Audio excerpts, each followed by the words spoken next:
You won't be able to save everyone. You might not even be able to save yourself.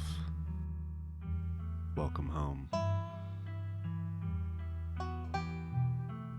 So, hello. Welcome to Scarlet Hollow. This is a game made by Black Tabby Games, who made Slay the Princess. That game is one of my favorite games of all time. So, I'm really excited for this. Oh.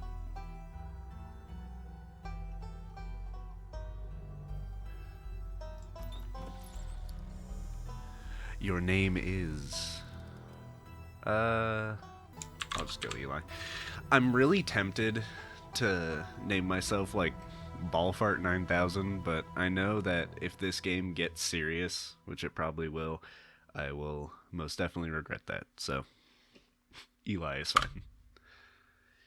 You live in the city of... Oh, do I want to dox myself?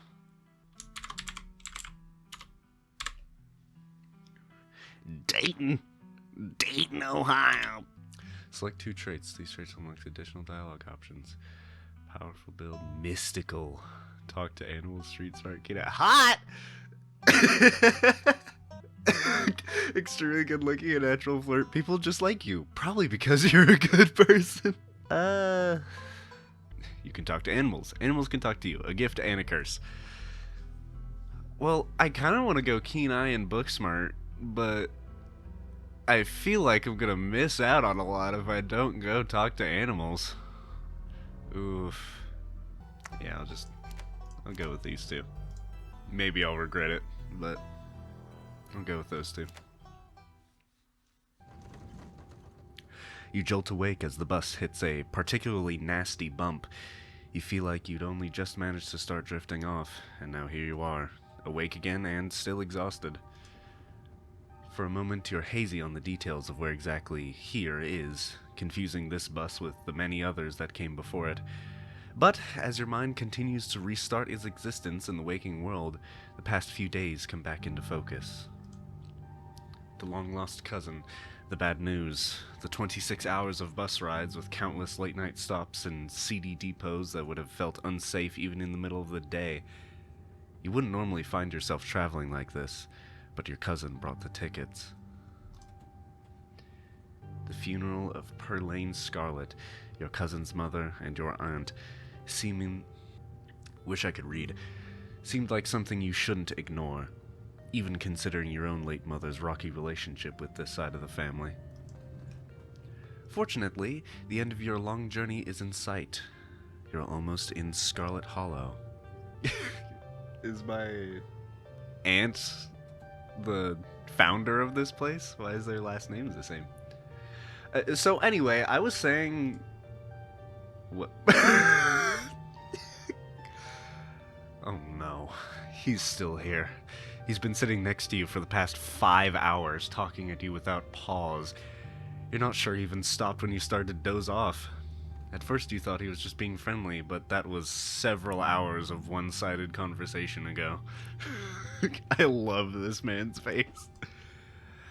I was up in Maryland looking for work, but mostly messing around because I was a dumb teen. Me and my buddies were doing our usual prank stuff, you know, pushing joggers into the harbor, that sort of thing. Can remain silent. You do your best to keep a blank face. Waking up and, by extension, accidentally giving this strange man permission to keep talking to you was a mistake. So this girl comes up to us swinging her purse, yelling about how she's gonna call the cops or whatever. It was hilarious! She actually hit my friend and he said it hurt a lot, so I guess she really was mad and not just playing. But she kept swinging, and soon enough she lost her balance and fell into the harbor all on her own. We didn't even have to push her. We had a good laugh and fished her out, and her phone got soaked so she couldn't call the cops on us. We ended up hanging around all day. She kind of became my girlfriend after that, and we've been on and off for about a year, so it's pretty serious. Though, about 5 months ago, she tried to break up with me, like, for real, and jeez, you ever get so mad you just want to, like, kill somebody? No, not really. No, not really. Nah, you're young. You'll get it when somebody tries to break your heart someday. It changes a person. Makes them think things they never thought they could. I honestly could have killed that woman! Anyway, she's giving birth to our son right now, so I'm trying to get up to Virginia to be there for it. But I don't know if I'm, like, into that stuff, so I might just wind up on a bus to New York or something instead. I've always wanted to go there. Oh, these are where the options go in. That's neat. You were so worked up by the thought of losing her that you threatened to kill her, but now that she's giving birth to a child you created together, you're planning on running off?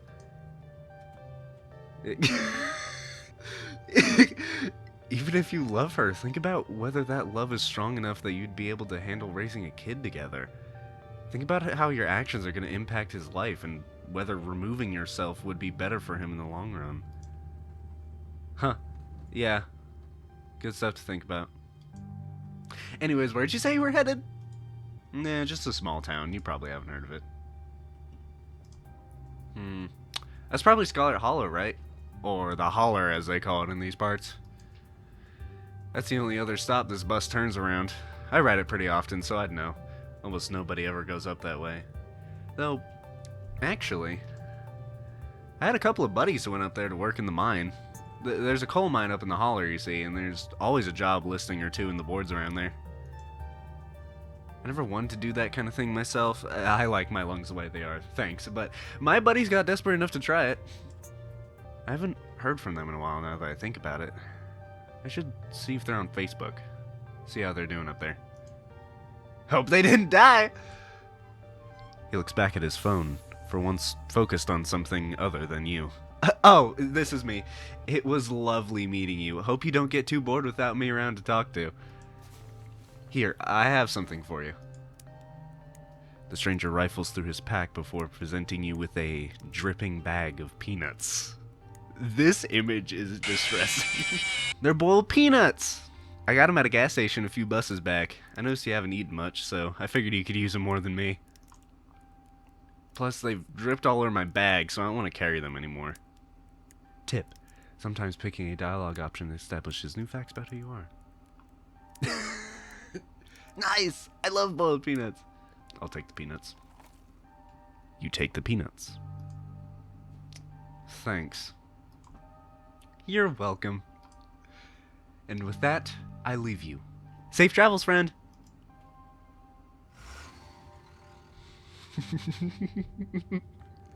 And just like that, the stranger is gone. Maybe you can finally get some sleep. Next bus stop, Scarlet Hollow, end of the line. Almost there. Oh. The bus finally comes to a stop, its brakes squealing as it deposits you in front of the Scarlet Hollow bus station. The sign at last reads, Bus Station, but calling it that feels disingenuous. At best, it's a kiosk, though for a small town like this, you're amazed there's so much as a road, let alone a bus that drives it here every week. The driver quickly shuts the door behind you and starts the engine, kicking up dust clouds as he pulls away, eager to leave you and this place behind. Hey, Eli? You instantly recognize the worn young woman from the few... You instantly recognize the worn young woman from the few public photos on her Facebook page. She's your cousin, Tabitha, and she looks annoyed to be here. Offer your boiled peanuts as condolence. That is so fucking funny. I'm saving just to do that later. Hey, Tabitha. Come on, let's get back to the estate. I don't want to spend more time down here than I have to. Your cousin turns and motions to an old BMW parked near the bus kiosk. You follow her, clambering into the dusty relic. It doesn't take much driving before the only signs of civilization are the car you're in and the road you're on. Tabitha maintains an icy silence as she focuses on the road. I can't believe we've never actually met before this. You have your mom to thank for that. Or had, I guess. I don't know why my mom left or what kind of grudge she had against this side of the family, but I'm sorry. I wish I'd known about you. Whatever. What's done is done. Damn, Tabitha. So, the funeral's on Sunday, right? Yep, like I told you. Have you worked out all the details yet? Mm-hmm. Taken care of. Don't need any help. Alrighty, I'm just gonna remain silent. You decide to sit in silence with your cousin as the car eases up the steep mountain road.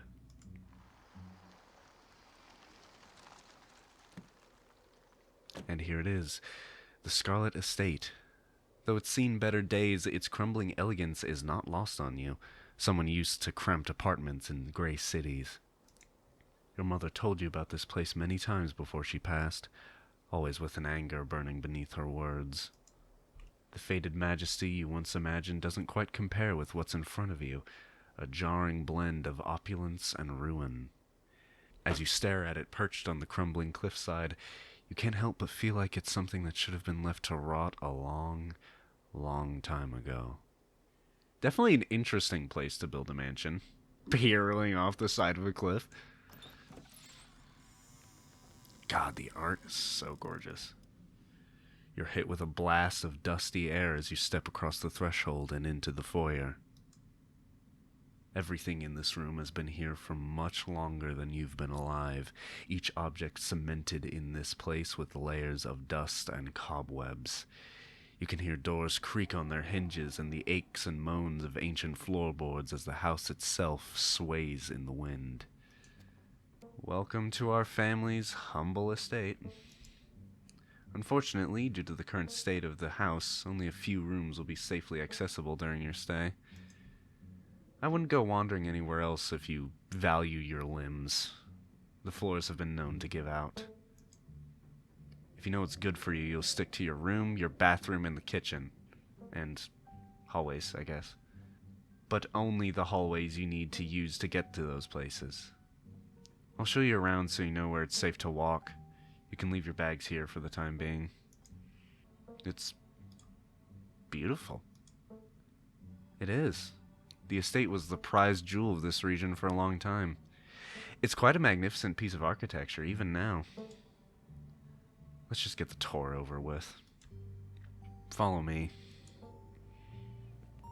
You put your bags down and follow Tabitha through a long, dusty hallway. She delicately steps over holes and tears in the floor, and you do your best to trace her steps. Kitchen.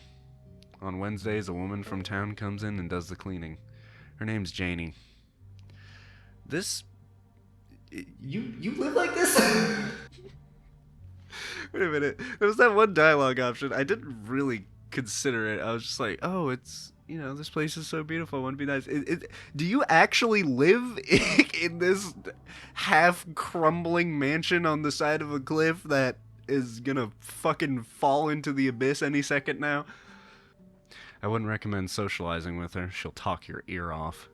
If you need any food, there's fixings for peanut butter and jelly. Don't touch my mac and cheese or my ice cream. Those are off limits. Oh, and you can also access the garden through here, but it's pretty wild, so I wouldn't if I were you. Awesome! I love PB&J. How'd you know it was one of my favorites?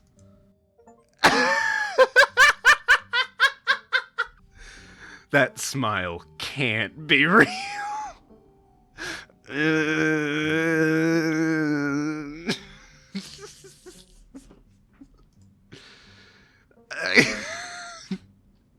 I didn't, but good for you.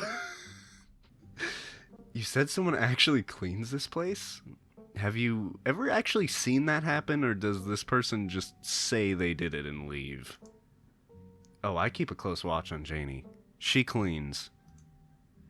Maybe it's not up to your sleek city standards, but it's an old house in the country. There's a level of dirt and grime you have to learn to live with. Alright, sorry. Wonderful. Now that you're done insulting my kitchen, do you have any other questions before we move on to the next part of the tour? I might want to eat something other than PB&J this week. Is there somewhere in town we can get groceries? Well, aren't you fancy? Yeah, there's a general store. There's also a diner. I usually order my food in bulk online, though, so I wouldn't be going with you. Alright, what's next on the tour? Bathroom. Follow me. Great. It's been hours since I've gone. just letting that, just sliding that little factoid in there. As the two of you leave the kitchen, you pass by a tuxedo cat sitting on the countertop. Pet the cat. Before following your cousin down the hall, you decide to pet the cat. She bites you, hard, and hisses violently. Tabitha sighs. As you now learned, you should not pet Frofro. If she wants to be pet, she'll let you know. Come on, the bathroom awaits. You once again follow Tabitha through a long, dusty hallway. Maybe after a few nights it'll get easier to navigate these spaces, but for the time being you feel lucky to have not fallen through the floors. Guest bathroom. Not much to show. It's a bathroom. I'll wait outside. Do what you must if you must. Oof. It is a wretched bathroom. Piles of junk sit untouched in the corners of the room, and mystery stains paint the floor. Yeah, I've been in a few bathrooms like this. It's not very pleasant. Lift toilet seat. Oh. Bugs skitter from the bowl as you lift the seat. I wouldn't say I've pissed in worse, but I've pissed in bathrooms in this condition. A toilet is a toilet. Sure, it could be cleaner, but your business needs doing, and this is as good a place as any. You do what you must and rejoin your cousin out in the hall. Next up, guest bedroom, last stop on the tour. Follow me. You and Tabitha briefly return to the foyer before climbing the stairs and reaching the guest room. Oh, Booksmart. This room smells old. Dust, mildew, wood rot, it has it all. A week of sleeping in this place might give you permanent lung damage. This is where you'll be staying. The linens are fresh. I had Janie wash them last week. I had to endure a half-hour rant about her kid to get her to do it, so you better be grateful. The closet is full of old family stuff, so you can't hang your clothes up, but you can use the dresser. It should be empty. What's with all the boxes? Old family stuff. Do you need help moving them? Tabitha eyes you up and down for a moment. No. No? This is a nice room. Thank you. Good. You should be honored to stay in an historic landmark such as this. Alright, well. So, alright, okay. Every piece of furniture in this room is a genuine antique, handed down through the family for generations. Looks like it. This is not an IKEA bedroom or whatever nonsense you're used to in the city. Should I be giving these people an accent? Like a rural southern accent? No, I shouldn't, because I cannot do that accent well. Who used to sleep here? When? This house is almost 150 years old. Many, many people have slept here. And now you'll sleep here, carrying on the fine tradition of bedrooms being slept in. I guess I'll start to get settled. Follow me. I'll take you back to the foyer so you can collect your belongings. This concludes our tour. I'm afraid I must return to my duties, so you have to entertain yourself for the rest of the day. Don't expect to see much of me. I want to say this, but I have a feeling it's not going to go over well. Fuck it.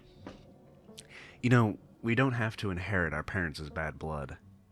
We can start fresh now that it's just us. Yeah, I'm feeling it's not going to go over well. Oh, maybe it is. Okay, I'm sorry, I've been testy since you've gotten here. You haven't done anything wrong, I'm just under a lot of pressure right now. Please, just stay out of my hair till later, okay? I have work to do. What kind of work do you do? I run the coal mine, same as every Scarlet who came before me. Except for you and your mom. It requires a lot of time and concentration, so I'd appreciate it if you didn't keep me for long.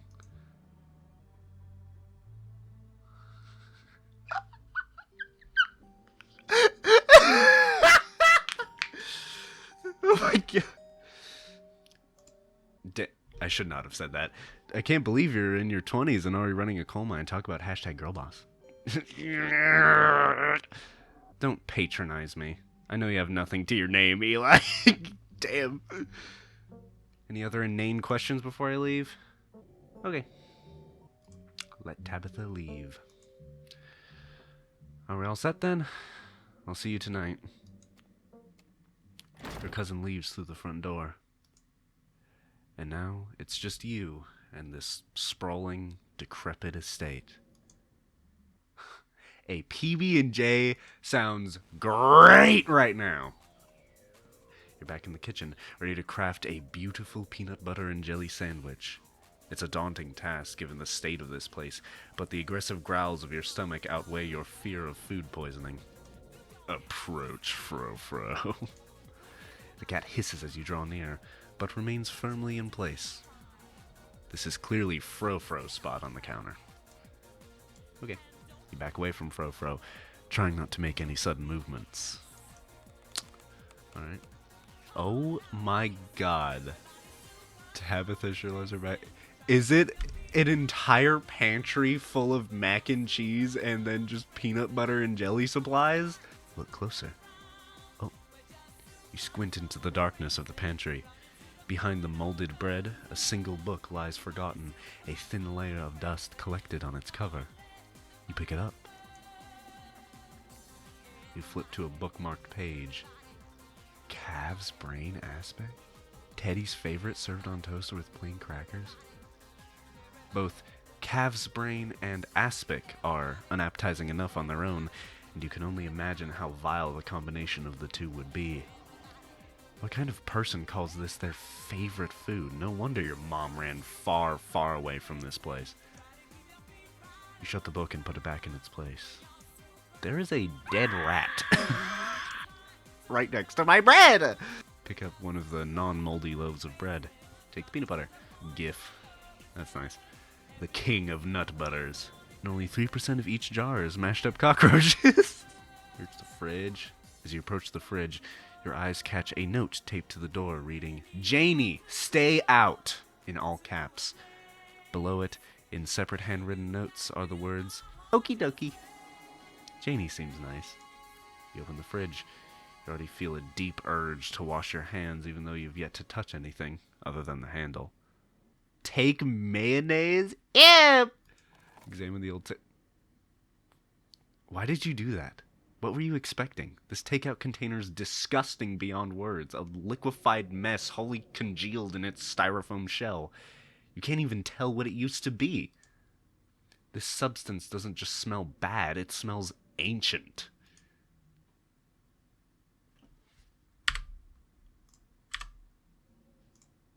What is wrong with me? What kind of horrible goblin would do this, you think to yourself as you dip your hands into the goop?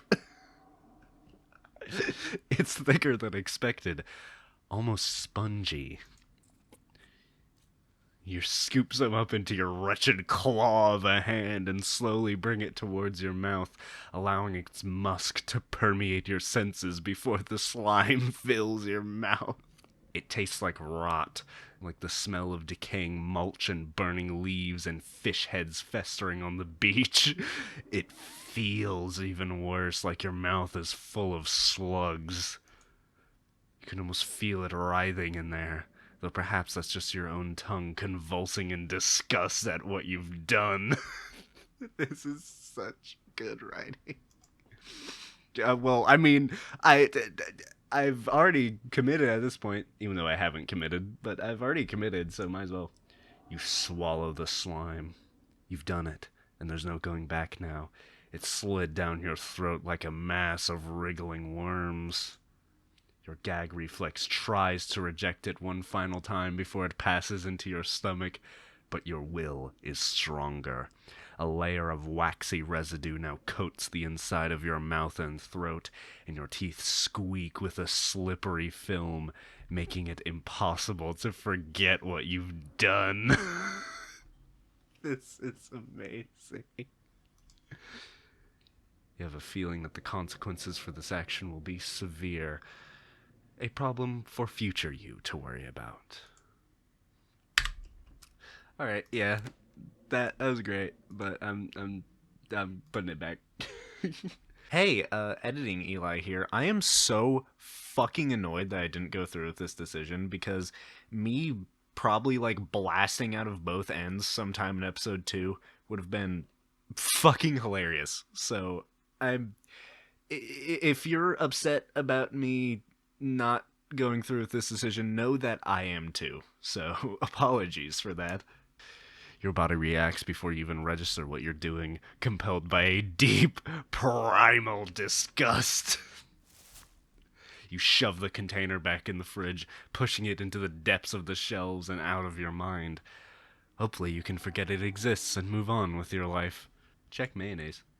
You know you probably shouldn't, but a part of you has to know how old that mayonnaise is. Pick up the jar, its label flaking in your hand. It expired 10 years ago. This jar of mayonnaise is old enough to graduate the 5th grade. Best to put it back and forget you ever saw it. You reach for one of the unopened jars of grape jelly, carefully checking its expiration date. You breathe a sigh of relief when you realize it's recent. This is either purchased specifically for you, or jelly is one of the few things in this kitchen Tabitha actually uses. This cabinet must be where Tabitha keeps the dishware, and, oddly enough, the utensils. Oh yeah. The utensils in a cup in the cabinet goes hard as fuck. Oh yeah, knife end up too? Hell yeah. Bling. A job well done. All of that hassle, and it took you less than a minute to eat. The rest of the day lies in front of you. I'll settle into my room. You stand at the entrance to your room. What's out the window? Oh, the void. You can only imagine how beautiful the garden must have been in its heyday. If you owned this place, you'd totally get out there with a shovel and some gardening gloves and whip it into shape. You'd go out and pull weeds, chop trees, carve topiaries, and do whatever you need to return it to its former glory. And once it was all done, you'd sit by the fountain, which of course you would have a little goldfish in it, and drink a floral tea while enjoying the birdsong. Yeah, you definitely do that. Just not right now. It's in the club. That's mildly terrifying. You can see why your cousin said you should put your clothes in the dresser instead of this closet. Instead of this closet. There must be decades of family history stacked up in there. Am I gonna get fucking cursed if I pick up the doll? I'm gonna pick up the doll. Of course you're sharing a room with a creepy doll. You pick it up to examine it more closely. Its foot reads, "Property of Alexandra." No need to carry this around with you. You close the closet behind you. Might as well head into town. Now that you're settled in, there's not much left for you to do here other than head out and explore the town. You do just that. If you'd known you'd wind up having to walk all the way back to town, you probably would have just asked Tabitha to leave you at the bus stop, especially with how unhappy she seemed to see you.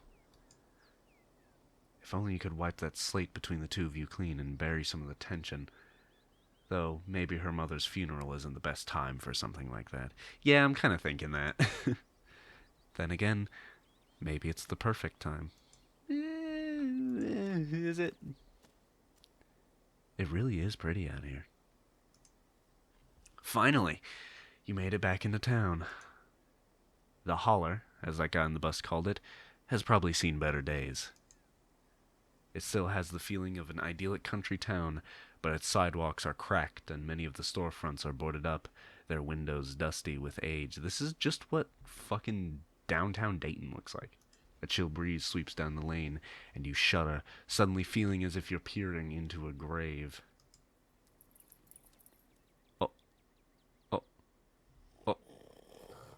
Gretchen, come back! Oh, I didn't read that in time. Hello! Sorry about that. Gretchen can be very slippery when she wants to be. She loves to get loose and cause havoc. Tell me more about this wonderful creature. I am in love with this dog and wish to know everything there is to know about her. Gladly. Her favorite food is Cheese Whiz, her favorite toy is an old sock I sewed up to look like a squirrel, and her favorite show is Murder, She Wrote. Sometimes I leave it on in the background while I'm working to give her something to do. She'll actually sit in her little bed and watch it like an old lady with her programs. How'd you two meet? That's so cute. How'd you first meet her? My mom was a vet, and she used to visit the regional animal shelter on her weekends to do checkups. When I was real young, I'd go with her to volunteer, which really meant I'd do a little bit of manual labor, and then go play with the dogs for the rest of the day. For the rest of the day. Is my inability to say words annoying you yet? When I went to clean her kennel, she looked up at me with those big, watery, nervous eyes, wagging her entire butt and whimpering like no one had ever loved her before. I couldn't not fall head over heels, you know? My parents were rugged mountain folk, so they weren't big on toy breeds, and at first they refused to even consider adopting poor Gretchen. But I kept visiting every week, and soon enough they caved and let me take her home. My dad still wasn't too keen on her at first, but soon enough he was taking her out on the trails like she was a hound dog. You can't help but notice she's been talking about her parents in the past tense. Yeah, they're probably dead. Sorry for talking your ear off, but I can't help it. I could paddle about. I wish I could read! I could paddle on about Gretchen for hours. But where are my manners, talking to you for so long without introducing myself? I'm Stella. Hello, Stella. My friend has a dog named Stella.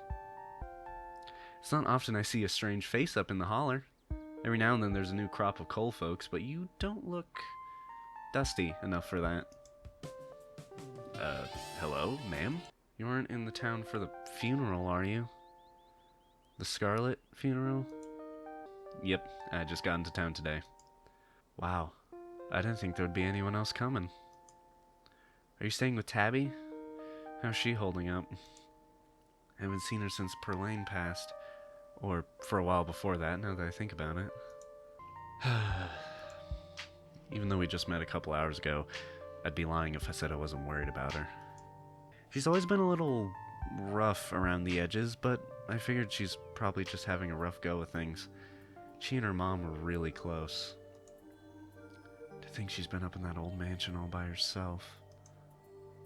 It'll probably be good for her now that you're staying here, even if she doesn't think so herself. Oh! If you just got to town, you must be starving. I was just on my way to the diner for a coffee. They've got amazing biscuits. My treat. That's so mean! Sure, why not? Awesome, let's go. Is she gonna steal my kidneys? I think she might steal my kidneys. The pleasant aroma of greasy breakfast food hangs heavy in the air. In contrast with the empty, lifeless atmosphere of the family estate, the diner is filled with the comforting din of human life. Oh, this is my worst nightmare. All of which grinds to a sudden halt as the patrons realize that a stranger has entered the establishment. You slide into the nearest booth, pretending that you didn't notice everyone in the diner gawking at you like they'd just seen Bigfoot. No need to be so shy. They don't meet many strangers. It's kind of a big deal when someone new wanders into town. I can tell. Good God, that was the most terrifying thing in this game so far. Especially since, well, they probably all know what you're here for, and by extension, who you're related to. Even if you don't know anybody, it's not easy keeping secrets in a town this size. As you settle into the booth, you can't help but pick out some of the murmurs of the conversation around you. Probably shouldn't listen in. You don't need to hear the town gossip, even if it's about you. Hey, Stella! I went ahead and fixed you up a coffee. They quietly place a cup of coffee in front of Stella. And here's some bacon for the little lady. Gretchen sniffs the... Gretchen sniffs the bacon and digs in. Oh my god. Man, they really captured the pug face well. Anything for you? Name's Avery. I'll be taking care of you today. Oh. Hello, Avery. I have a fucking nephew named Avery. Never mind. I love how I can offer everyone my boiled peanuts. That is so great. And I will not be doing that ever. That seems like a declaration of war. How much is the coffee? $1. But that gets you unlimited refills. Cool. Can you throw in a biscuit too? Sweet. I'll have a cup. Thanks. And could you throw in a biscuit too? I hear they're really good. Avery pours the fragrant brew into the empty mug in front of you. They linger after pouring your coffee, turning to you nervously. Oh, and I'm, sorry for your loss. Before you have the chance to respond, they're gone. Glad you took my advice with the biscuit. You won't regret it. Anyways, the funeral's not till Sunday, right? It gives you quite a bit of time to slum around town. I'm trying to think if there are any cool events going on this week. There's always the reading adventure in the library, which is supposed to be for little kids, but I do it every month anyway. Oh, and I'm pretty sure Avery's throwing a party Saturday night, so that's a fun thing to look forward to. And there's the weekly Sunday potluck. That should be right after the funeral, too, so it'll be a special occasion. It's a shame the reading adventure's for kids. I was excited to do something at the library. Just because it's for kids doesn't mean it isn't fun. And Oscar's all about keeping things on theme, so this month it's a bunch of ghost stories. Oh. I think he's calling it spooky bookies. You know, like a ghost would say it? Oh my god, that's perfect. Cool, we should check it out this week. Oh. But that's really just an afternoon. Any idea what you want to do for the rest of the week? Do you have something in mind? Something's telling me this is a loaded question. Was I being that obvious? My job means I spend a lot of time in the woods with a camera, and it's always better when someone else is there to... Before Stella can finish, Avery returns, biscuit in tow. Here's your biscuit. Winnie says it's on the house. She sends her condolences. Her condolences? I haven't introduced myself. Oh, sorry. It's just that most people in town know about you. I don't like that. I don't like... I prefer to crawl in my hole and be forgotten about. Sorry, I'm sure that must seem creepy. Yeah, it kind of is. Ah, well, gets the cats out of the bag. Holler's a small place. Everybody knows everybody, and that includes extended family. Oh no. It's all good. I was just caught a little off guard. It's not all good. I'm very scared right now. Phew. Glad that didn't freak you out too much. Yeah, and don't worry, nothing Perlane said about you'll stick, that's for sure. You can just make a good first impression and wipe the slate clean with the whole town. Oh god, what was she saying about me? Jeez. Look, I'm sorry I said anything. Hey, don't worry about it. Perlane was a gossip who would do this sort of thing with everyone.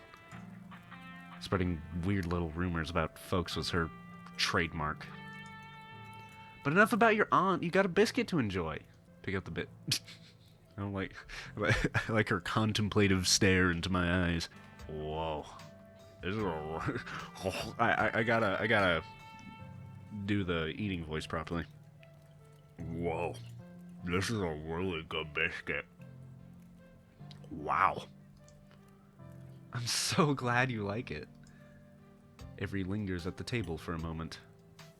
Why are they doing that? So, as Stella mentioned, she's famous. Oh, Avery, I'm not famous. You're the only person I know who's been on the news. If that's not famous, I don't really know what is. Stella sighs. I'm a YouTuber. Oh my god, me too. Besties! Does your channel also have 2 subscribers? Ugh, you and everyone else. Oh god, I know, right? Such assholes. What kind of videos do you do? She hunts cryptids.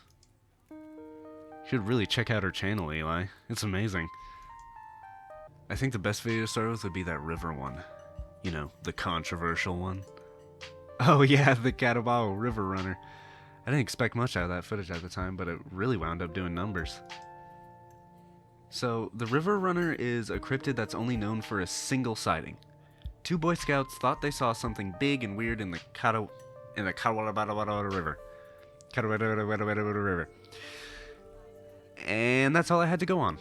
But then I wound up catching this on camera. Stella pulls out her phone and shows you a clip of something in a river. Keen eye and book smart. Oh, love the double combination. From the shape of its body to the little pixelated ears sticking out of its head, you can definitely tell that it's some variety of big cat. Though they've long been considered extinct in the region, mountain lions used to live in these parts. Who's to say this isn't part of a remnant population? Some folks said it was a beaver, but if it... Some folks said it was a beaver, but if that was the case, it would at least be twice the size of any beaver I've seen. I don't know why that got the accent out of me. I also had people saying it was a dog or even a capybara that must have escaped from a local wildlife sanctuary.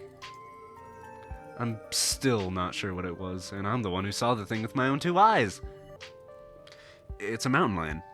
You can even kind of make out its little kitty cat ears. And this used to be a part of their natural range. Maybe you're looking at a remnant population. No way. I did a whole video on the Appalachian mountain lion myth and found Jack squat. And there's no reason one would be swimming in the river like this. They're not fans of water. And it's too short to be a mountain lion. No way. Personally, I'm a fan of the capybara theory. There's always people keeping those things as exotic pets. Kind of a sewer gator type situation. Yeah, exactly. Some exotic pet owner set it free and now it will forever roam the confusing Boy Scouts and YouTube commentators for years to come. So, speaking of things to do around town, I was actually planning on filming this week's video tonight. I was wondering if maybe you'd want to come along? It's a pretty easy one this week. We wouldn't have to camp anywhere. I'm gonna go after the... Wait! No spoilers. I should probably get back to it instead of standing around chatting with friends anyway. See y'all around! Now that the coast is clear, I'm going after the skunk ape. Interesting. Tell me more. Well, it's kind of like Bigfoot, only smellier. Most skunk ape sightings are from Florida, but while I was doing research for last week's video, I came across a report where a lady from town over claimed to have seen one on her deck, playing a tug-of-war with her dog. Oh my fucking god. It's just a hairy man. it's just a hairy man. And as I leave no stone unturned, I decided it's worth investigating. So what do you say? Want to tag along? Hold the camera for me while I narrate against a darkening sky, that sort of thing? Against my better judgment, yes. I will follow a girl I just met into the woods at night to chase after dangerous beasts. Sounds fun! When you put it that way, it sure does sound like this is a bad idea. But trust me, we'll have a great time. It's been a while since I've had anyone besides Gretchen out there with me.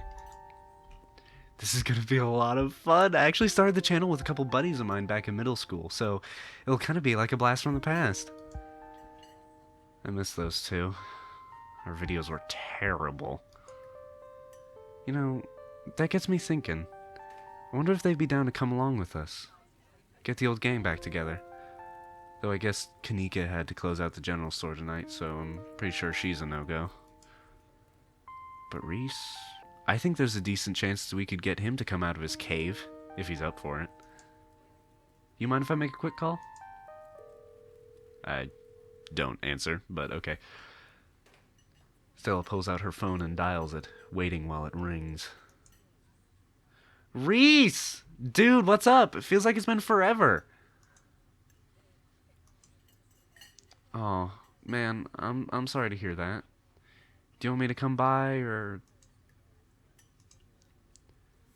Okay, if you're really sure. But if you change your mind...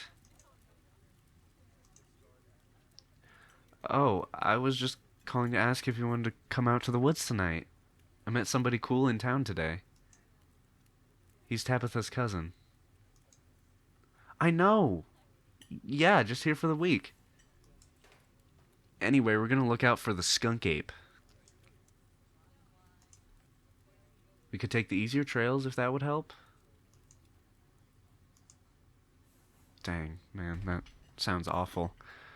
I hope you take it easy tonight. I'll swing by sometime this week and we can have a more low-key hang. How's that? Yeah, I'll bring him. Talk to you soon. Bye, bud. Looks like it's just me and you, pal. Did he ask you to bring me to his house? Why? He's excited to meet you, of course. I think you'll find most folks in town are. Is he okay? He's not feeling well, that's all. He's had a lot going on in the past, 10 years or so? But I feel like it's gotten a lot worse recently.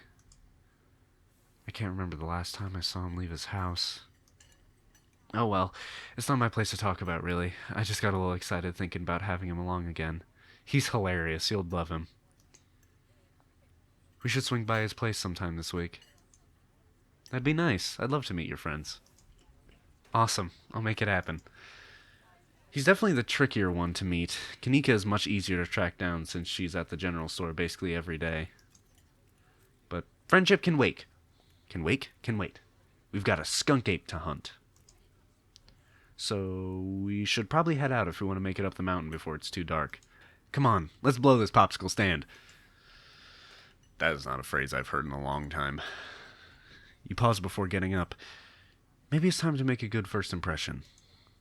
After all, it seems everyone in town has heard awful things about you from your now deceased aunt. Leave a generous tip. Reach into your pocket and pull out a crumpled $5 bill. You know it's a bit more than one would expect to get from such a short dining experience, but you might as well share the wealth while you've got it. You smooth out the bill before placing it down on the table inconspicuously. Oh, that's awesome of you. Avery will appreciate that, I'm sure. Cello turns to leave the diner with you following close behind.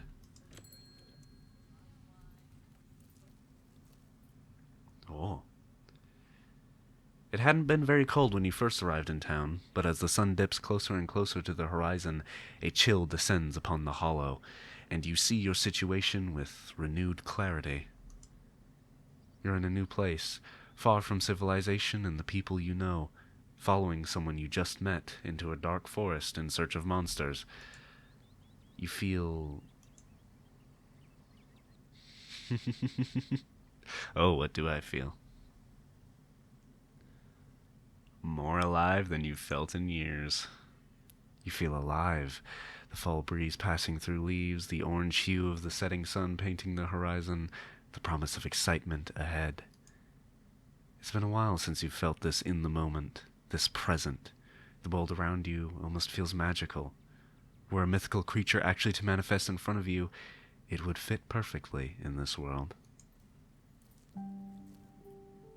Oh, and then the soundtrack hits. Gotta love this brisk fall weather. This past summer was the hottest on record. Since last year, at least. You know how it is these days. Each summer is the hottest year until the next summer, which always finds a way to be so much worse. It's just nice to feel a chill in the air and see the leaves change, like normalcy is restored, if only for a moment. Sorry if that was a bit of a bummer. We should talk about something more fun, like skunk apes. Are you really expecting to find anything out here? That's fair. We are hunting a creature that stayed hidden from humans long enough to gain a mythic reputation. What are the odds of something like that popping out to star in my little YouTube channel? But hey, the chances are never zero, right? Do you ever hunt things that aren't cryptids? You know, like ghosts or demons or werewolves, that sort of thing? Yeah, for sure. I used to go after all sorts of spooky stuff. Never had much luck, though, especially when it came to ghosts. Back when I first started doing solo videos, I'd go to all sorts of old, abandoned buildings, hoping I'd stumble across some sort of activity. But nothing ever happened. It was always just me and my camera in an old house getting worked up over a gust of wind or a creaky floorboard. When all's said and done, it's just been a lot luckier with cryptids. I want to believe in ghosts so bad, and I can't rule out the possibility that there really are true hauntings out there. But if there are, I sure as heck haven't seen any myself. Werewolves, I kind of lump in with cryptids. I'd be shocked if there were actually people out there who turned into animals, but werewolf lore lines up pretty well with the great beast genre of cryptid. As for demons, I don't know. Honestly, I don't even want to consider the possibility that they exist, because if they really are out there, a lot of folks are doomed to an eternity of flames. Yeah. So let's hope all that's just bunk, am I right? What about aliens? Don't even get me started! Do you see those UFO videos the government declassified? Aliens are definitely real, and they absolutely have visited Earth. Like, I believe in aliens way more than I believe in cryptids. You don't see me hunting aliens out here because we know they're real. Yeah. I do believe aliens exist, but I'm not too sure they visited Earth. The chance that anything beyond a single-celled organism exists anywhere close enough to realistically travel to Earth, combined with the even smaller chance of those life forms existing at the same time as us, combined with the even smaller chance that those organisms have invented and perfected space travel to the extent that they can actually visit other worlds. This is literally me. This is literally my opinions on this. Those chances are low, let me just say that much. Though I'm probably being kind of an asshole about this. Low, but not zero. Anyway, agree to disagree. But I've heard some neat stories. I know somebody who knows somebody who heard a story from this trucker in Fateville. Fateville? Is that how you say that? Fayetteville? Fayetteville. His truck stopped in the middle of the road, just shut down completely, even though he had a full tank of gas. And suddenly it looked like daylight outside. You could see crows out in the fields, birds in the sky, then this metallic, like, egg thing appeared and floated in front of his truck. He passed out, and when he woke up, he was missing one of his pinkies. It was like he had never even been there. It was just smooth skin where a pinky should be. I know it's a secondhand source, but there's plenty more like it, and if they are true, has anything bad ever happened on these hikes? You know, just curious. Let me think. There was that time back in early high school when Reese fell down a cliff. Oh my god. Well, no wonder he's so fucked up. Good god. But he was fine. We had some folks in the town rig up a pulley to get him out of the ravine, and his leg only took a week or two to heal. A week? A pulley? You just hit me with a pulley and then a week or two. And all, it's not too bad. So I guess there was also that time I was out here alone and kinda got stuck in a cave. What the fuck has happened to you? I was getting great footage of what I thought was the family of Wampus cats, but I wasn't able to wiggle my way back out. Turns out that the Wampus cats were actually just skunks who very much did not appreciate me blocking the entrance to their hidey hole.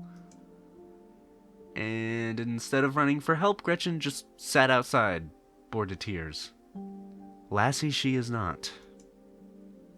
Took me about an hour to get loose, which was pretty intense, but a few tomato juice baths later, I was right as rain. So it could have been a lot worse. A few tomato juice baths? What the fuck? You know what? Actually, that is exact. I don't know where we are, but if this is like, this feels like peak shitty backwater Midwest town, and that is the exact type of shit that you will hear. Like, oh, I just took a few tomato juice baths. Oh, you just gotta soak it in some fucking tomato juice and it'll be fine. I don't know if tomato juice bath is a saying, and I'm just unaware of it. But, anyway. Oh, and there was that time I accidentally stumbled onto old Duke's property and nearly got my head shot off. Good God, woman! But that happens to everybody sooner or later. I'd barely count it. Does it? That hasn't happened to me. Am I, in my real life, gonna stumble onto old Duke's property and almost get my head blown off? So yeah, these hikes aren't all that dangerous, all things considered. I'm sorry, did you just say you almost got shot? Are you sure it's safe out here? You know, I'm still a little surprised to see you getting cold feet. I know we just met, but I had you pegged as pretty adventurous. I really wouldn't worry about Duke, though. He might be a little jumpy, but he means well. And these trails are a ways off from his farm. And if it makes you feel any better, I've been out on the trails with him before. The man sounds like a truck crashing through the woods when he walks. We'll hear him long before he sees us. And the wildlife isn't anything to be afraid of either.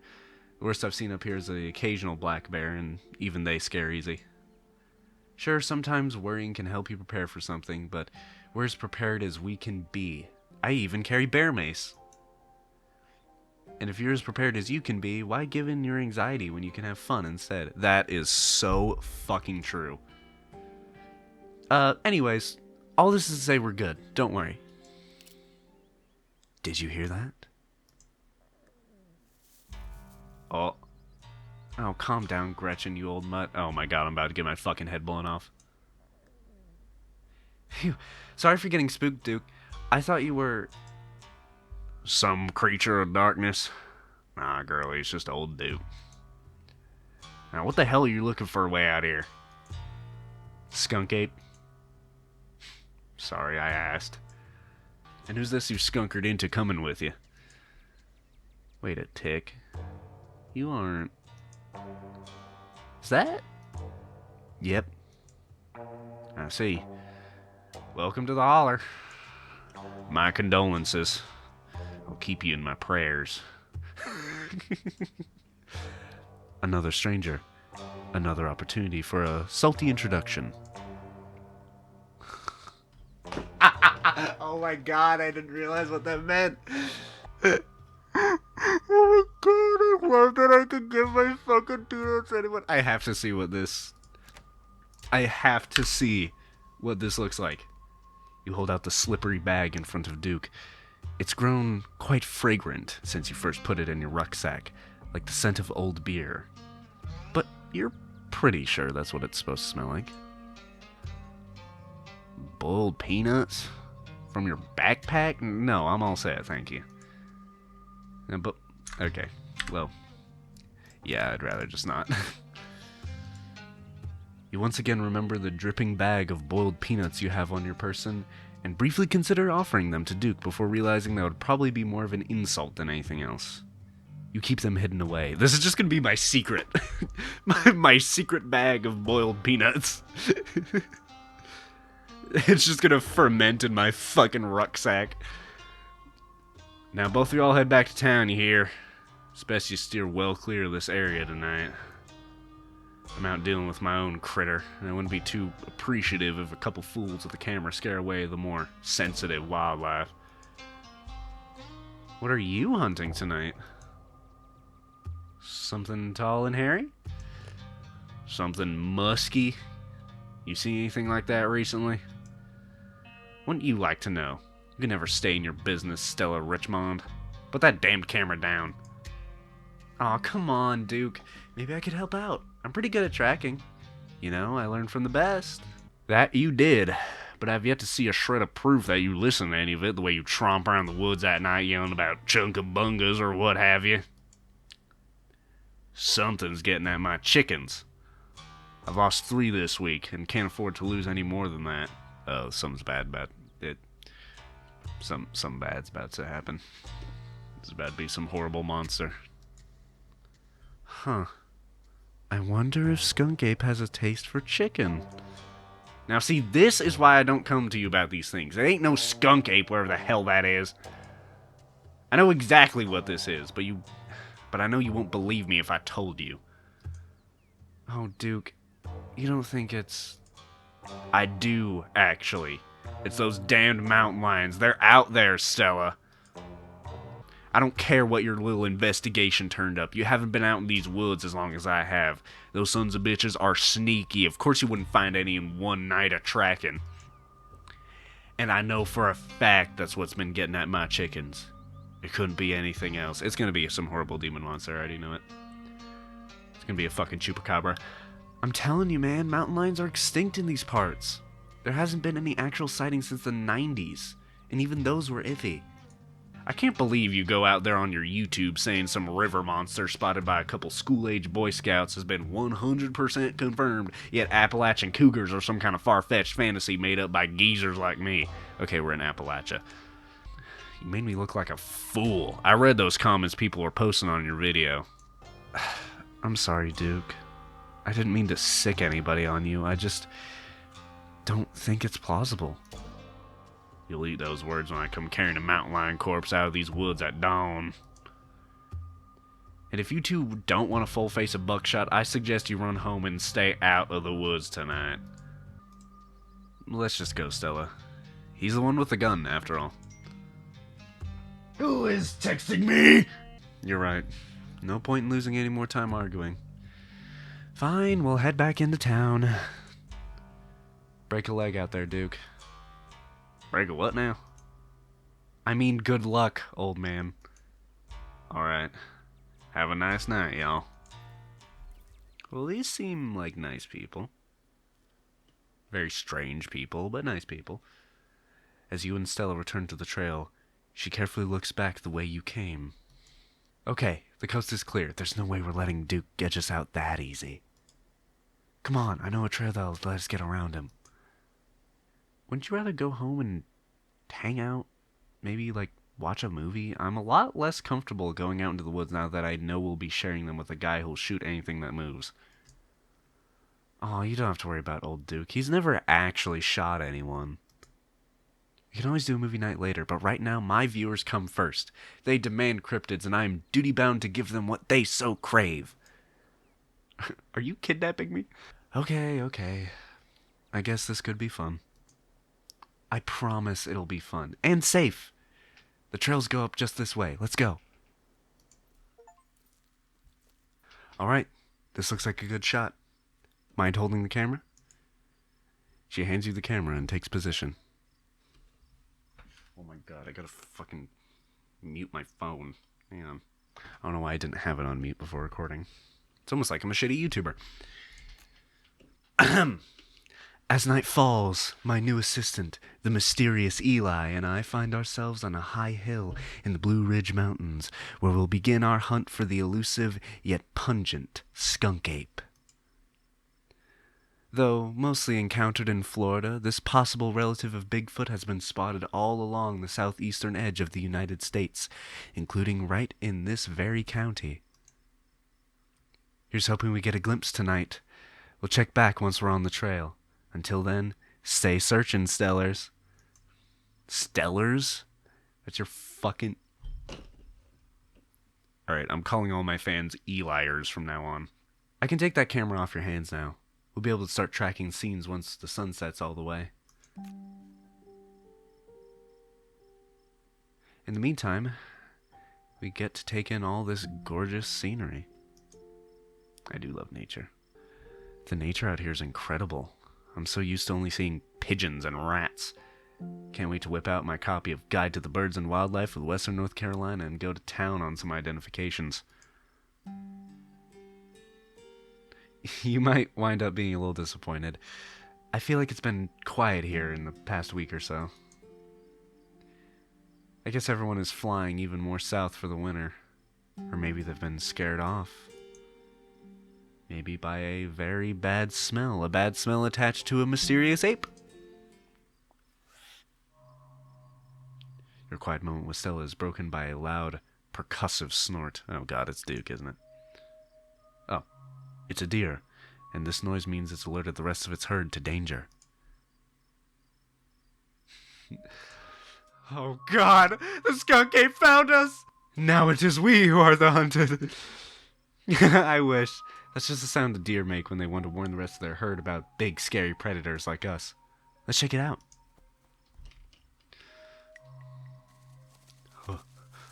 As you and Stella hear the footfalls of animals retreating into the woods, she reaches for her flashlight. Oh. That seems not normal. A single deer remains behind, staring down the beam of light while Gretchen whines and pulls at her harness. And then it's gone. That is mildly terrifying. Jeez, Gretchen, calm down. You're gonna hurt yourself. She cannot handle deer. When she gets like this, I usually have to pick her up and hold her. She has a habit of slipping her harness when she wants to go after something. Like me. You're too much of a potato. And they don't make harnesses to fit potatoes, do they? Was there some sort of a cyst or something on that deer? It looked bad. Yeah, I think you're right. I bet it was an abscess. Maybe a tumor. It's not like wild animals can get those taken care of, so they just get bigger and bigger. Poor thing. But there's not much we can do about it. That's sad. Or it's the mysterious forest mutation that turns you into a living pile of mutating flesh. The fucking flesh change happening to a deer. Why'd you bring Gretchen up with you? She doesn't seem like the safest choice for a hiking companion. I actually find her to be quite the opposite.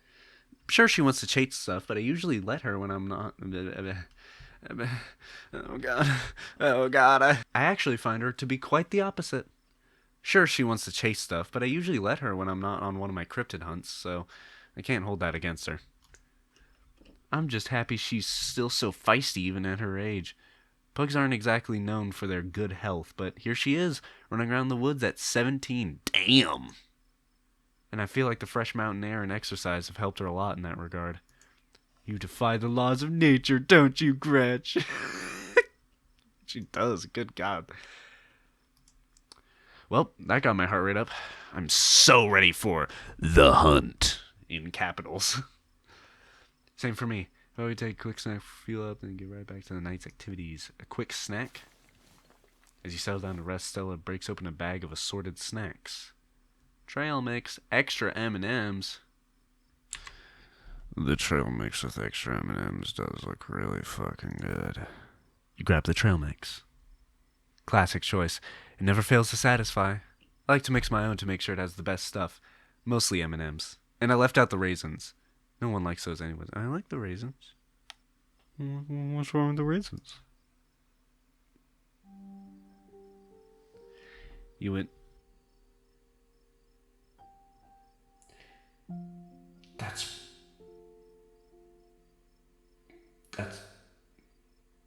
probably fine. You and Stella settle down on an overlook, snacks in hand, and the quiet sounds of evening wildlife wash over you.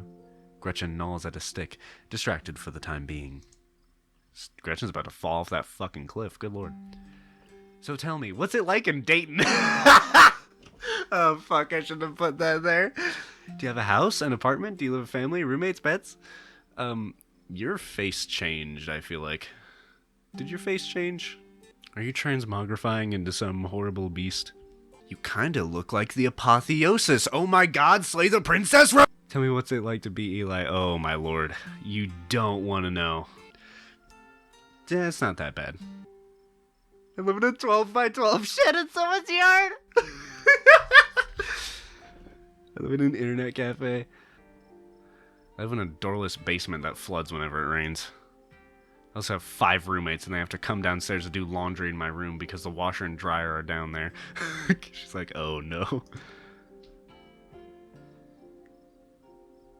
It's a mixed bag, but I don't really mind it. It's a bit of a mixed bag, but it could be worse. Finding a place with an in-unit laundry is a big deal in Dayton. Not really.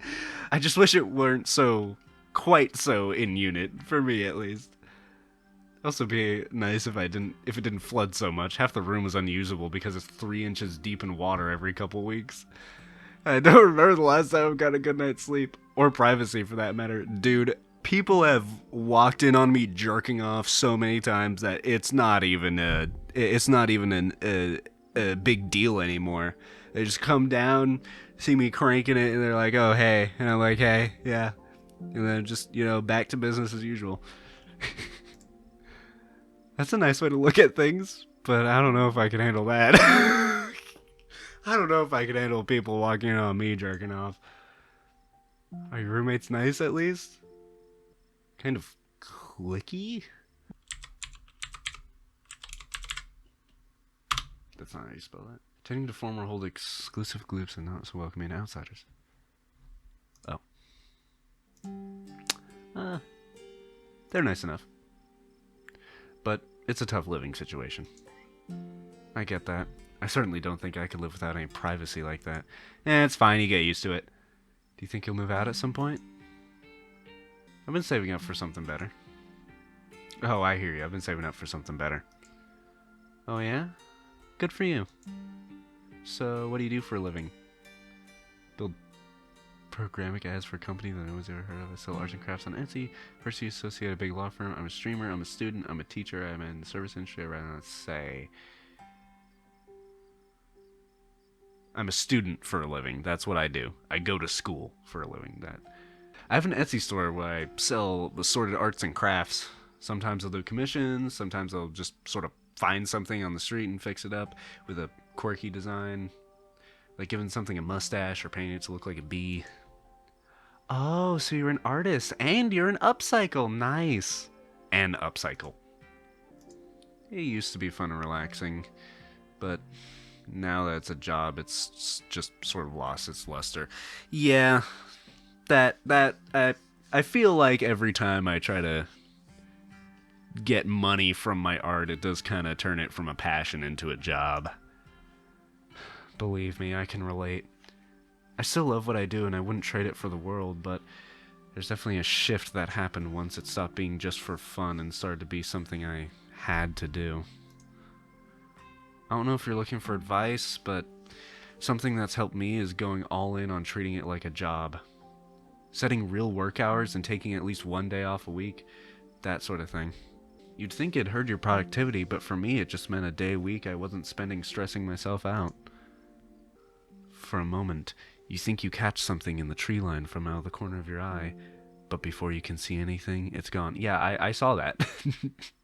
I saw the evil devil eyes staring at me. What about you? What's your story? Gretchen and I live in a little house just outside of town. It's actually the house I grew up in, so it has a lot of pleasant memories attached to it, and I'm glad I could keep it in the family.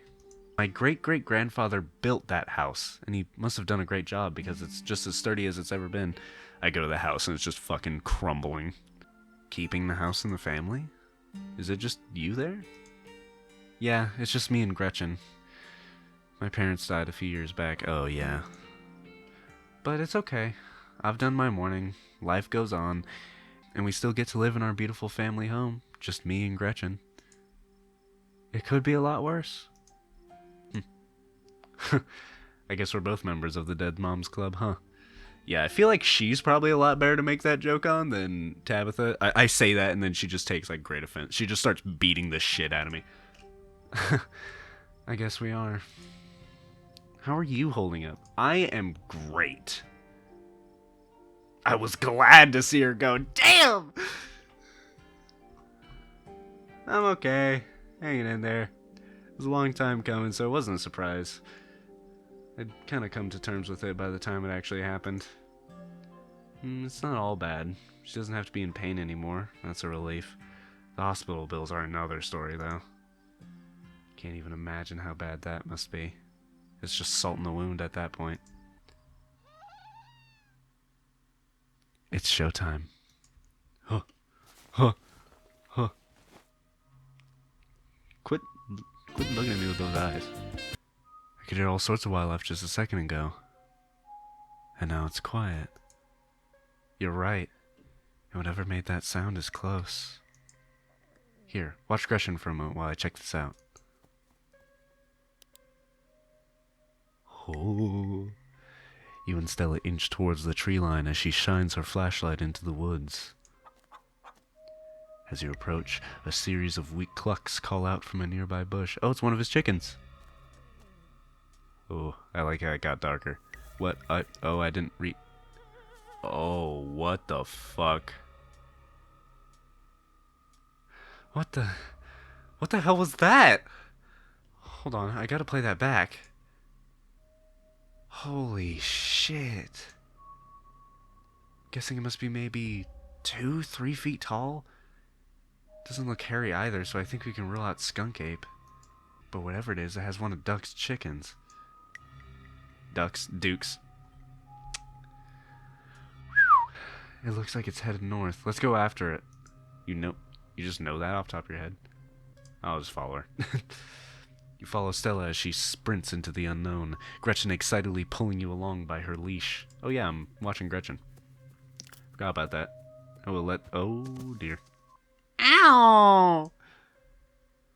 I want to say this, but if this person actually believes in monsters, it's probably really mean. Are you okay? Yeah, I'm alright. Just tripped on something weird. Yeah, something, huh? Oh no. That poor thing. Must have been one of Duke's. Oh, Jesus. It's still alive. I guess we have to roll the camera. Do we? It seems we found one of Duke's chickens, folks, and she's not looking good. I'm hesitant to speculate, but she definitely seems to have some sort of growth under her skin. Could be a tumor, could be something else. There's a lot of things in this town that seem to have bizarre growths on them. Either way, I don't think there's much that can be done for her at this point. Jeez, I hope I don't get demonetized for this one. So real. Except not really, because I don't make any money off YouTube, so I don't care. Wait, do you hear that? Yeah, figured that was gonna happen. Stella, I swear to God, didn't I tell you to go home? Birdie? Birdie. Oh no, what's happened to you, sweetheart? Duke, we just found her like this. I think there's something seriously wrong with her. Jesus H. Christ. Never learned what the H stands for. There's something really wrong with all the animals we've seen tonight. No goddamn shit. It's like some kind of plague. I love this. Better not be contagious. It's just like that deer. Deer? What deer? We ran into one earlier. It had growths just like Birdie. As you, Duke, and Stella take stock of the situation, a sound begins to wrap around you. Gently at first, barely a whisper. But then a guttural moan, and then another and another, until suddenly you find yourself surrounded by a chorus of groaning misery. Oh, it's... What the hell is going on? The voices? Oh, I have no idea. She starts filming again. Come on, Birdie. Let's get you home. As Duke scoops up the injured Birdie, the voices in the trees intensify. Ooh! It's like you're all suddenly surrounded, the strange sounds coming closer, growing bolder. Oh, what in the hell is that? You feel a tightening in the leash, pulling you from behind. Don't you step another foot closer or I'll shoot. Don't think I won't. It steps another foot closer. The man hesitates as the thing steps forward, fixing what seems to be its eyes on Birdie, tucked under Duke's arm. The leash is drawn fully taut, and then there's a sudden looseness. Oh, god damn it. Gretchen starts making ungodly noises, screaming and howling along with the din around you. You and Stella turn just in time to see another of the creatures slithering out from the bush, Gretchen's whines and barks reaching the fevered pitch as another creature's malformed hands grasp at her. Oh my god! What's going on over there? As Duke glances back, everything seems to happen at once. A patter of unnatural feet, and then chaos. Duke grapples with the thing as it grabs his shotgun, pulling the barrel out of the way as it grasps for Birdie with oddly jointed limbs, while Stella stares in shocked silence as if paused, watching the other creature attempt to wrestle Gretchen into the darkness, her desperate cries going unheeded. Shit! Shit! Get your little grubby hands off my bird! Okay. Duke's got it. Probably, maybe. You dive for Gretchen, attempting to snatch her away from the thing's misshapen hands. Ew. Got like a fucking turd for a tongue. You manage to grab her, but the creature isn't a turd. It rears back on its hind legs, its mouth opening, whispered tones sliding out alongside something sharp and unnatural. But then there's the deafening blast of Duke's shotgun, and suddenly it's gone. Duke? Oh. Oh. Oh my god. Oh my god. What do we do? Okay. First things first, I grab Gretchen. There. Step 1 is done. Gretchen is safe. Great. Okay. Step 2. What's step 2? I don't know what to say. We owe it to Duke to get footage of those things. Bitch? That man just blew his own fucking head off, and that's what you're worried about? Oh my god. Are you nuts? A man is dead, Stella! Yeah. You're right. Let's head back and call the police. My phone should get reception once we're back at the main road. Oh my god. As you and Stella quickly make your way back through the woods, the unearthly whispers of creatures unknown once again surround you. You say nothing, continuing forward with a grim determination. We're almost there. That man is almost there too. You and Stella reach the main road, and the whispers fade back into the sounds of nature. Sounds like they've stopped following us. I should get reception now that we're back on the main road. Let me find my phone so I can call the sheriff. You feel a buzz in your pocket. It's my vibrator. 6 missed calls from Tabitha. Oh dear. And 13 text messages. You try and call Tabitha back, but it goes straight to voicemail. Okay, well, I'll text her. You text Tabitha back and let her know you're okay. Your message sits unread. Alright, let's call the police. Stella pulls out her phone and dials. Hello? Earl? It's Stella Richmond. I'm up the mountain on the SEGA trail. Duke is dead, Earl. Shotgun. It happened right in front of us. There's something in the woods. Okay. Okay, yeah. Yeah, I think we're okay, but hurry. Jesus, Earl, who's going to tell Bo? I guess now we wait.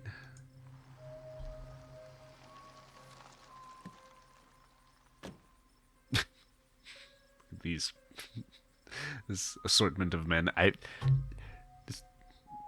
This seems like a far too calm face for what's happening right now. I feel like this man, I'm on board with whoever this man is a lot more.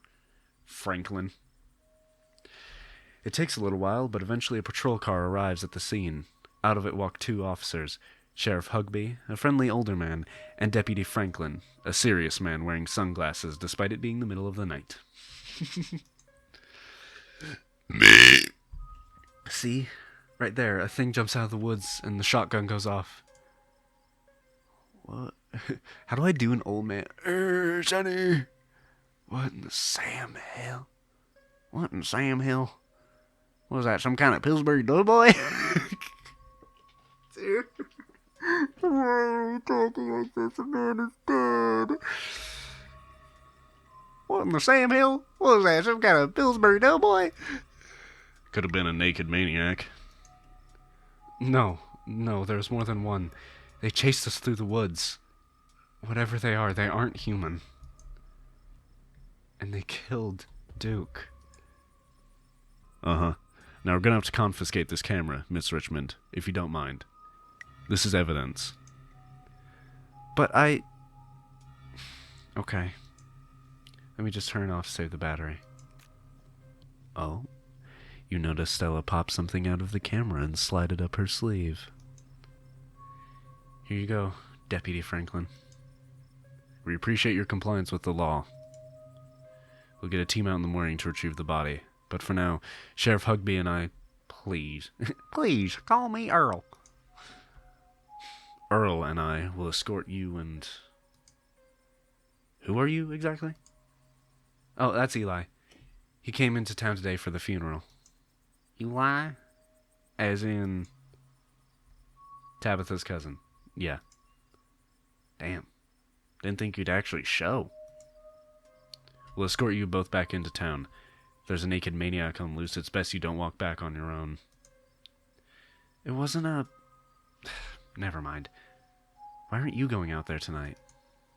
There's a dead body in the woods. Those things out there could attack someone else. Well, it ain't exactly like old Duke is going anywhere at this point. He'll still be out there in the morning.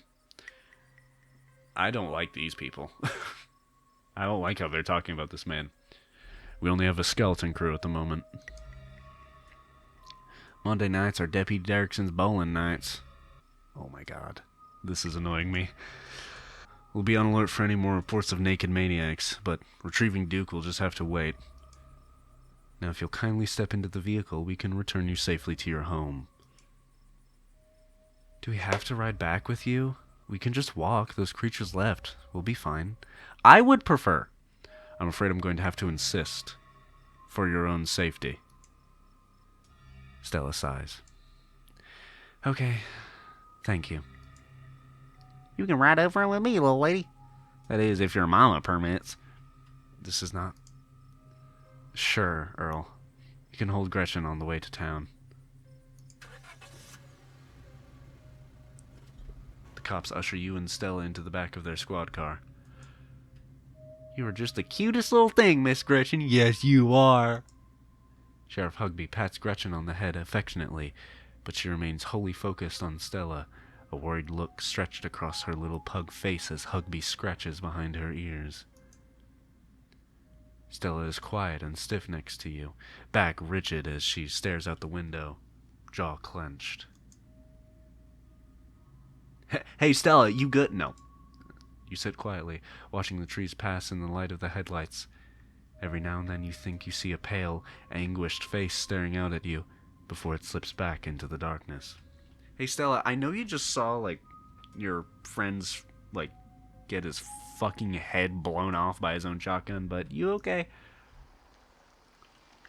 Soon the rumble of gravel beneath tires gives way to uneven pavement, and the car comes to a stop in front of a small cottage. You two stay out of trouble. We'll have this all sorted out in the morning. Just get a good night's sleep.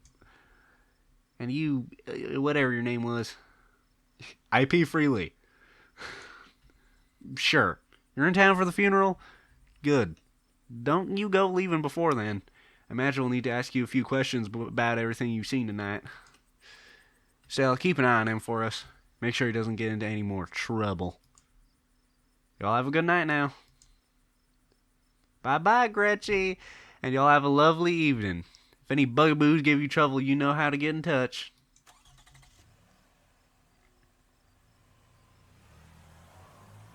Well, this is oddly comforting for seeing a sight that will traumatize me for life. And here you are, back in town, away from the woods, with no one but Stella in sight.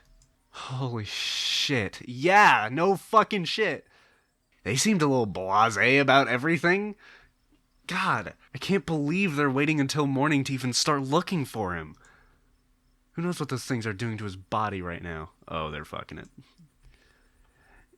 And what's worse is I think they implied that you're a suspect even after we showed them all that footage. I mean, we all would be. The truth will get out.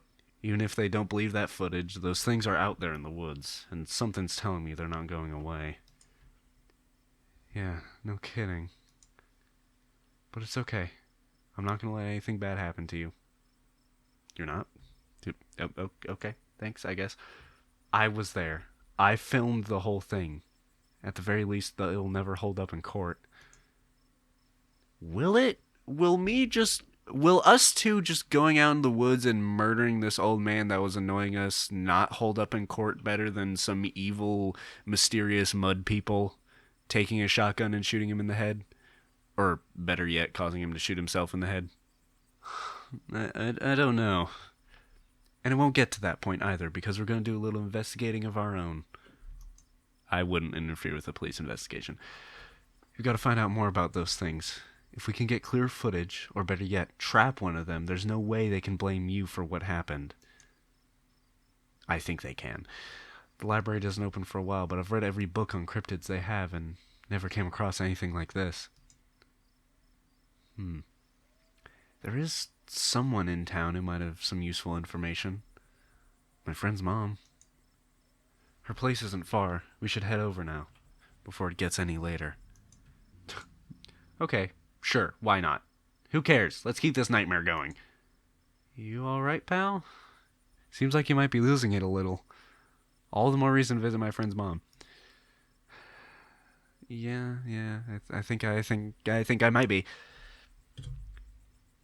I always leave her place feeling lighter. Come on, she's just down this way. Oh great, another walk through the fucking woods! I hope she's still awake. Stella knocks on the door. Okay, I guess. Out of the corner of your eye, you spot a shadowy figure staring at you from across the road. You didn't hear it approach. I don't like the term "it" for that, like some fucking skinwalker. Stella? I think someone's watching us. She turns to look. Eli. What? Jesus. Welcome home. Before he can respond, the door behind you swings open. An older woman stands in the entryway. Go home, Wayne. I can't help you tonight. You look back and the figure is already gone, disappeared into the shadows of the night. I'm sorry about that, Stella. Some people just can't be helped. Okay, I guess. That's normal. That's fine. What brings you out here so late? And who's this? Hi, Mr. Forsyth? Forsyth? Is that how you say that? Hi, Mr. Forsyth. Mr. Forsyth? You know, I think I'm actually going to end the episode here. Hi, Mrs. Forsyth. This is Eli. Is it okay if we come in? Of course, of course. You're in luck. I just put water on for hibiscus tea. Interesting. And for goodness sake, you can call me Siebel. You're an adult now, after all. It's probably not the best old woman voice. Welcome to my little nook. Well, this place is adorable. Book smart and keen eye. Your eyes can't help but wander towards the plants Siebel keeps in her tea shop. You recognize two of them as castor bean and oleander. So, I think I'm just like a fucking wildlife nerd. This is, I know all about fucking what animals are around here when they've gone extinct. All the plants. Oleander? I don't know how to pronounce that, I'm sorry. Each plant has its medical uses, but each plant, used improperly, is also extremely poisonous. It's nice to finally meet you, Eli. I was so sorry to hear about your mother. Vivian was such a lovely soul, and she's been sorely missed in the holler. And now poor Perlane is gone as well. Do let me know if there's anything you need while you're in town. Thanks, Siebel. Aren't oleander and castor bean poisonous? Aren't you a sharp one? They very much can be, but don't their flowers bloom in such lovely shades? Who was that outside? Just a very sick man. You don't need to be worried about him. Oh no. When an old Appalachian lady calls someone a sick man, that means he's going to skin you in your sleep. We need your help. Yes. I suppose pleasantries can wait for another time. What's got you here so late? You seem troubled. Yeah, so there were these weird like mud people. Okay, well we went into the woods. We were looking for the skunk ape, and we went into the woods, and then we got attacked by these weird fucking Michelin Man mud people, and then while Duke was there, and then we wrestled him. They were wrestling him with a shotgun, and then Duke blew his own fucking head off. It was horrifying. I forget why we're here to see you. You know about weird stuff, right? Unexplainable stuff like the fucking Michelin Man. Go on. Duke was killed tonight by something in the woods. Oh my lord. Have you contacted the police? Yeah, they didn't do shit. Yes, and they didn't take it very seriously. They're not even looking for the body until tomorrow. Those things out there, I don't even know how to describe them. They're mud people. It's like if you try to consult. Oh my god, you know what those are? Not what those are. What those look like? Those look like if you've read the Coraline book, how the other father is described, how he like turns into a fucking weird pastry dough man thing. That's what they look like. Here, I can show you. Cello pulls the card out. She swipes from her camera and pops it into her phone. You could pop a fucking camera card into your phone? What the hell? I wasn't about to just let the police hold on to this. At least not before we had a chance to make a copy. Cops are gonna be mad when they find out you kept that. Only if they figure out I kept it on purpose. True. Don't worry, I can play dumb when I have to. As far as they'll know, it was an honest accident.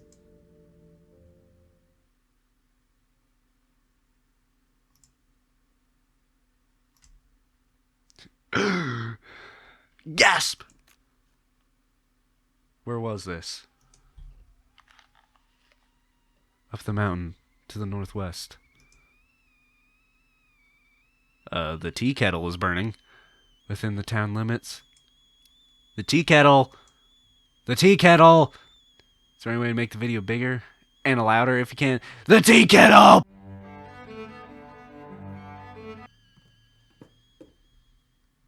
Okay, we're just gonna let the tea kettle keep doing that. I don't know if y'all have actually, like, been around a tea kettle when it, like, hisses like that and steams. That sound is deafening. Like, you cannot hear yourself talk over that. Well, that's kind of an exaggeration. You almost can't. You have to yell. You know, Kanika's door is covered with stickers, their edges frayed from recent but failed attempts to remove them. This is a childhood room someone was unhappy to return to. Interesting. Kanika, come on out. We could use a little help. What, Mom? Oh, hey, Stella. Gretchen, who's a good potato? And a stranger. What are you doing in my house? I watched a man die and I'm not in the mood to introduce myself. Hi, I'm Eli. Tabitha's cousin. Oh, great. Sweetie, we were wondering if we could borrow your laptop.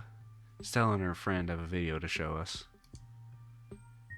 It's really important, Kanika. Okay. I don't know why you're looking at me like that. My room's a mess. I'll just bring it out of here. That's fair. Heads up, Kanika. This is graphic. Duke got killed out in the woods tonight. It's on the recording. Wait, are you serious? Duke's dead? Silence washes over the room as the video plays. Yeah, this is some live leak-ass footage. Stella, what the hell is this? I'm sorry either of you had to see this, but Eli and I have no idea how to make heads or tails of it. Stella, are you okay? No, bitch! I'm fine, really, I'm okay. I just watched someone blow their own fucking head off. It's fine. I'm fine too, thanks for asking. You remain silent. Poor Duke. I gotta turn the music down. As cool as it is, it's kind of deafening. Poor Duke. Poor Beau. Has anyone told him yet? We talked to the police. I hope they told Beau, but Earl and Deputy Franklin didn't seem to be in much of a hurry to do anything. I'll call him later tonight. But for now, we have something far more serious to discuss. Other than, you know, informing a dead man's family. It's fine. I didn't like Duke anyways. I like Duke. My grandmother used to talk about pale creatures she called ditchlings. She always said they were a terrible omen. A sign of suffering to come. Mom, come on. Whatever's doing this is serious. Stop scaring Stella and Eli with this tally-po crap. Kanika, sweetie, let your mother talk. She always said they never hurt people, despite that grisly scene in the woods. But Duke is dead. Then if these are ditchlings, his death was an accident. Or my grandmother was wrong. And she was very rarely wrong. Just as birds flock before a storm, the ditchlings congregate. Just as birds flock before a storm, the ditchlings congregate where tragedy is soon to fall. Jesus, Mom, haven't they already been through enough? It's okay, Kanika. This is helpful. I think. I don't know if it is. It's okay. Let's focus on what we know. Whatever they are, they're doing something to these animals. You saw the chicken in our video. What was that growth? Must have been part of their life cycle. Y'all are worrying too much. It must be part of their life cycle. I guess. Maybe. I don't know. That sounds fucking insane. That growth is probably parasitic. Like when a wasp lays eggs on a caterpillar. That seems plausible. Does it? I feel like I'm spouting crazy shit right now. Big, doughy wasps. Honestly, that would be worse than them being supernatural. Yeah. Oh dear, I'd forgotten entirely about the tea I put on. Let me fix you a couple of cups. It'll help soothe your nerves. Dude, that teapot fucking exploded. A long time ago. I don't know. It's getting late, and I should let Eli get some rest. I ran him ragged today with all the hiking and running through the woods in terror. I can keep going. I'm still wired. Okay. Maybe it's that I'm eager to get home and start doing some research. I'll ask around on my usual forums to see if anyone has information on ditchlings. Is that what you called them? That's right. You can go on home now and do try to get some rest. Don't stay up all night on the online. Let me get you some of my house-made peppermint tea to go. It really does wonders to soothe the soul. Bye, Stella. I'll see you tomorrow, okay? And call me if you need to talk. Thanks, Kanika. I'll see you. Bye, Eli. Bye, bitch. It's excellent iced or warm. Though with the nights getting chiller, warm will probably be best. Helps wake up the bones. Helps wake up the bones. Be careful out there. Both of you. Siebel turns and closes the door behind her. Alrighty. Let's call it a night. Mind walking me home? Well, this is me. Are you good finding your way back? Nervously look back at the dark road behind you. No way, Eli. Not after the things you said to me tonight. Stay safe, buddy. You begin the long hike back up the Scarlet Hollow estate alone. Back up to the Scarlet Hollow estate. Almost home. Oh no. Your salvation in sight, you make a mad dash to the door. And it's locked. Nope, it's not. Oh, thank God, you're back. Where the hell have you been? I called you back as soon as I had reception. I don't care. You gave me a heart attack. Hi, Tabby? Oh, I don't think she's gonna like that. Just say. Sorry, I met this girl in town. We wound up really hitting it off. Went on this night hike to find cryptids. Ah, so you met Stella then. Ugh, that explains everything. And she's gotten you all worked up. I'm going to bed. I'll see you tomorrow. Can you tuck me in? Can you tuck me in? Are you serious? Tuck you in? No, go to sleep. You're alone in the estate.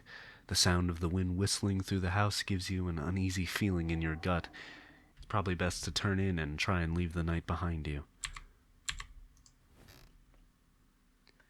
You thoughtlessly stumble into your room, and before you even fully realize you're there, you've already collapsed onto the mattress, exhausted. From the relative safety of this uncomfortable bed, the events of the past evening seem like something that happened to someone else. Though you can still clearly picture the terror you felt in those moments, for now, you're safe and you're warm. Eventually, the sun will rise and chase away the monsters and make them seem like nothing but bad dreams. Maybe tomorrow, if you're lucky, you'll wake up in the normal world and have a boring week in the mountains with your sour-faced cousin. It's a nice thought, but deep down, you can't help but worry that things will only get worse.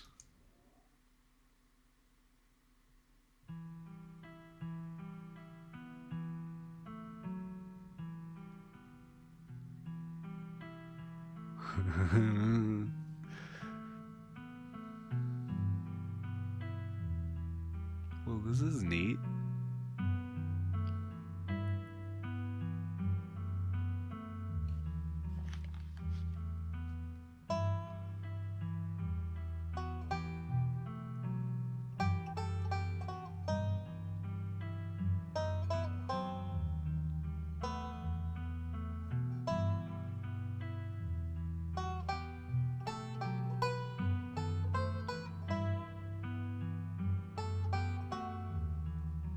Who is that?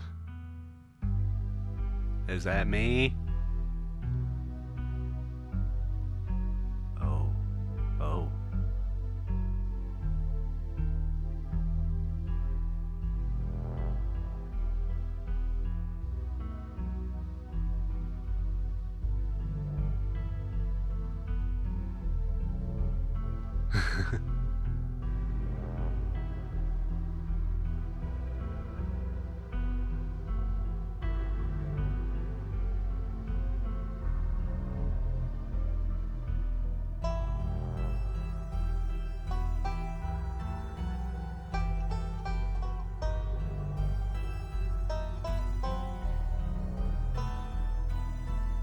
I'm mesmerized right now. I love this music.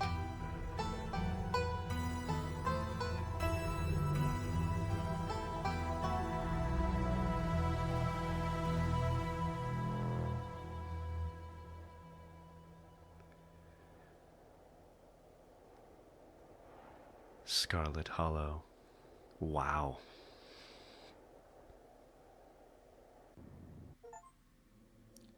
This is the end of episode 1. Episode 2 awaits. Oh my god. That was really cool. Alright. That was the first episode of Scarlet Hollow. I'm gonna leave it there. I've been recording for 17 hours, apparently. I like that. That was really fascinating. I love the designs of the monsters, like those weird fucking marshmallow men. They look really gross and unsettling. I'll probably do a full series on this. Episode 5 is coming out sometime this year, so I suppose we'll see. Anyway, thank you so much for watching, and see you in the next video, I suppose. Bye-bye.